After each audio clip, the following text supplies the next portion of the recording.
Hello, everybody. So it is day 2 of my 5-day fast. So we're getting on towards noon, and I'm feeling pretty good.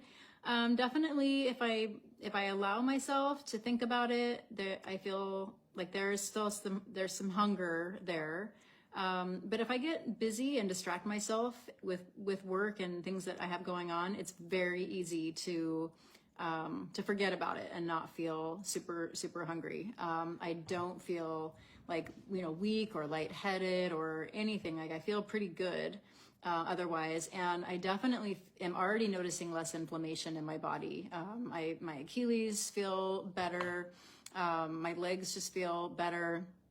So I feel hopeful that that this is going to be doing some pretty good deep healing in my body. Again, when we're not constantly putting food in and making our body do the work of digestion and assimilation and elimination, it can get to work doing the deeper healing. People have been, there are stories of people doing, longer fasts where they're healing old injuries that have been going on and plaguing them for really long periods of time. So there is a lot of healing benefit in doing this. I'm already feeling that, noticing that.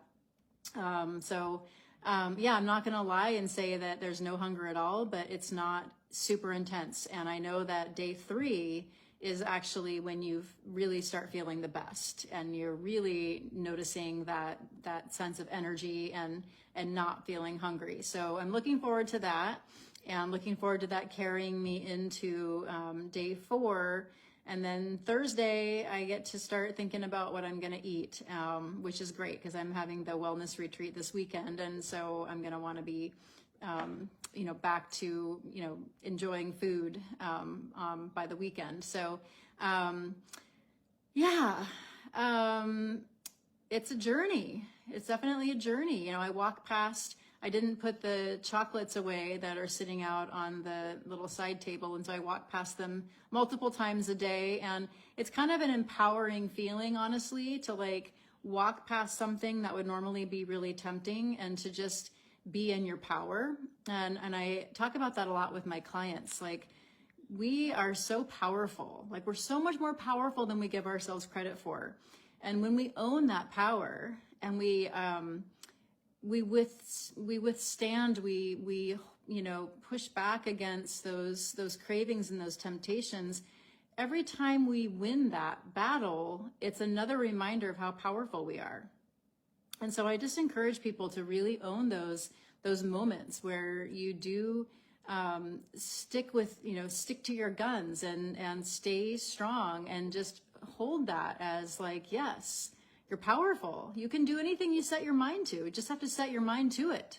That's the first thing, and I think a lot of us are afraid to set our minds to something because we're afraid of failing. We think if I set my mind to that and I fail, then it's just another reminder of being a failure, being a loser or whatever. And so we're afraid to set our minds to something.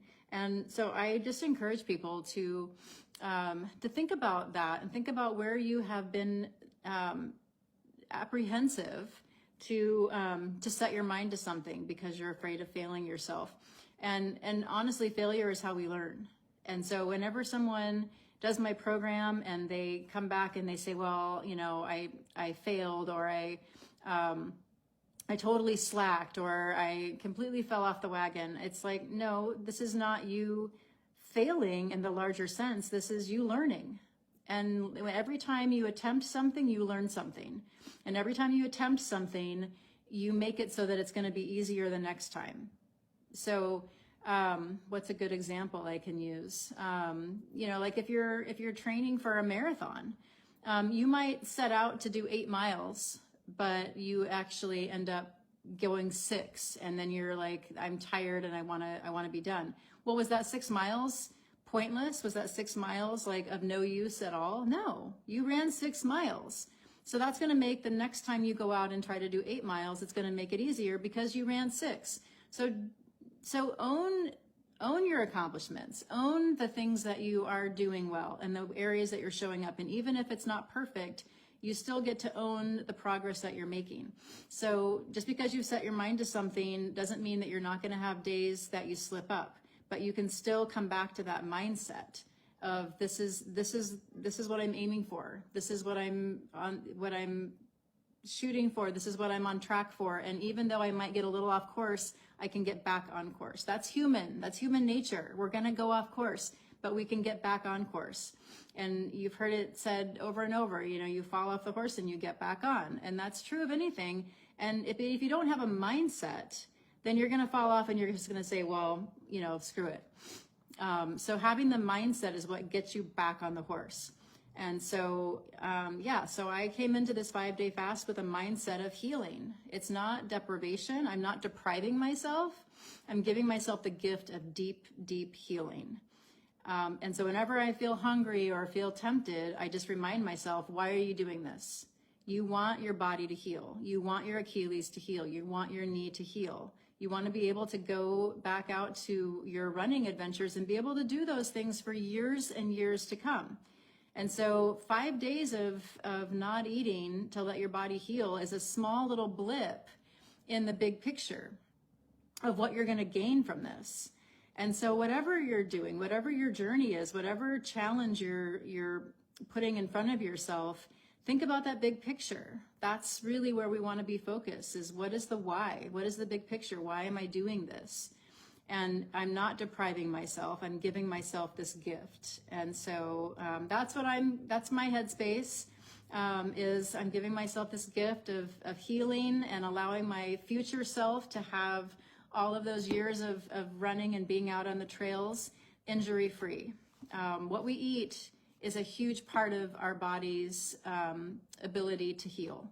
And so a lot of people think that their knee injury and their diet are completely unrelated, but that's so far from the truth. I've had so many clients where they started my program to lose weight, but then they came back and said, I can get up off the floor now without having to have a chair around me. So because their knee felt better. Or a guy that was taking handfuls of ibuprofen for back pain, and he came to my program to lose weight, but he ended up getting off of all of his pain medication because his back felt so much better because he was so much less inflamed. So what we eat and our body's ability to heal are so closely tied together. If you want to heal, you have to address what's going in your mouth. So that's what I'm doing. That's my journey. I'm really excited about the possibilities of, what's going to happen as a result of this. And of course, I know I have to also do the other work, like the strengthening exercises and the things that I need to keep my joints strong and support them with good muscle. But anyway, I just wanted to share where I'm at. I'll probably check in again later this evening. But I'm feeling pretty confident I'm going to make it through day 2 without eating anything. And then day 3, I'll be over halfway in. So anyway, this is my fasting journey. And again, if you have questions about fasting, if you are interested in exploring fasting for yourself, I encourage you to jump into my Fasting Mondays private group. You can probably just search for it, or if you direct message me, I can send you an invitation to join the Fasting Mondays. We all, for the most part, try to commit to doing a 24-hour fast every Monday. And so if that's of interest to you, even if you just want to do an intermittent fast, like maybe you just want to say every Monday I'll skip breakfast, and that's fine. Everybody kind of is on their own journey in exploring a fasting lifestyle. So if you're curious about it, want to learn more about it, hop into that group, and I will be sharing more information and more resources to help you with incorporating fasting into your life. Okay. Thanks for joining me, everybody. Love to you all, and I'll talk to you soon. Bye.